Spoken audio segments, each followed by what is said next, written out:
தொடர் கனமழை எதிரொலியாக வெள்ளையங்கிரி மலையேற தடை விதிக்கப்பட்டிருக்கிறது.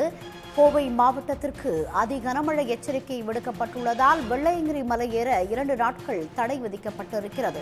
பக்தர்களின் பாதுகாப்பு கருதி முன்னெச்சரிக்கை நடவடிக்கையாக வெள்ளையங்கிரி மலையேற தடை விதித்து உத்தரவு பிறப்பிக்கப்பட்டிருக்கிறது. இது குறித்த கூடுதல் விவரங்களுடன் இணைக்கிறார் செய்தியாளர் மோகன். விவரங்களை பதிவு செய்யுங்க. கோவை மாவட்டத்தில் தொடர்ந்து அடைமழை பொழிந்து வருகிறது. குறிப்பாக கோவை மாவட்டத்தினுடைய மழை பகுதிகளில் தொடர்ந்து இடைவிடாது மழை பொழிந்து வருவதன் காரணமாக காற்றாற்று வெள்ளம் ஏற்பட்டிருக்கிறது. மலைப்பகுதிகள் மலை முகடுகள் அனைத்தும் கரு மேகங்களால் சூழப்பட்டிருக்கக்கூடிய காட்சிகளை நம்மால் காண முடிகிறது.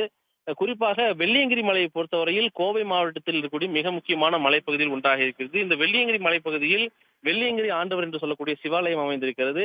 இங்கு பிப்ரவரி மாதம் முதல் மே மாதம் இறுதி வரை ஏராளமான சிவபக்தர்கள் சென்று அங்கு வழிபடுவது வழக்கமாக இருக்கிறது.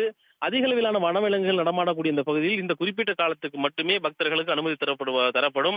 இந்த நிலையில் தற்பொழுது தொடர்ந்து அடைமழை பொழிந்து வருவதன் காரணமாகவும் ரெட் அலர்ட் கொடுக்கப்பட்டு அதிக அளவிலான மழை எப்பொழுது பொழியும் என்ற காரணத்தினாலும் பக்தருடைய பாதுகாப்பு கருதி வெள்ளியங்கிரி மலையை செல்லக்கூடிய பக்தர்களுக்கு தடை விதிக்கப்பட்டிருக்கிறது. காப்புக்காடு வெள்ளியங்கிரி மலையில் இருக்கக்கூடிய பகுதிகளில் யாரும் செல்ல வேண்டாம் என பக்தர்கள் தெரிவித்திருக்கின்றார்கள். பக்தர்களுக்கு வனத்துறை சார்பாக தெரிவிக்கப்பட்டிருக்கிறது. இந்த தற்காலிகமாக மூடப்பட்டிருக்கக்கூடிய வெள்ளியங்கிரி மலையேற்றத்தை பொறுத்தவரையில் இன்னும் சில தினங்களுக்கு இருக்கும் என்று எதிர்பார்க்கப்படுகிறது. இரண்டாம் ரெட் அலர்ட்டை பொறுத்தவரையில் நாளையும் இருக்கிறது.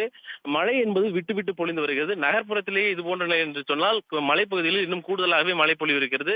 எனவே பக்தர்களுடைய பாதுகாப்பு கருதி வெள்ளியங்கிரி மலை ஏறக்கூடிய பக்தர்களுக்கு தடை விதித்து தற்காலிகமாக மூடப்பட்டிருக்கிறது.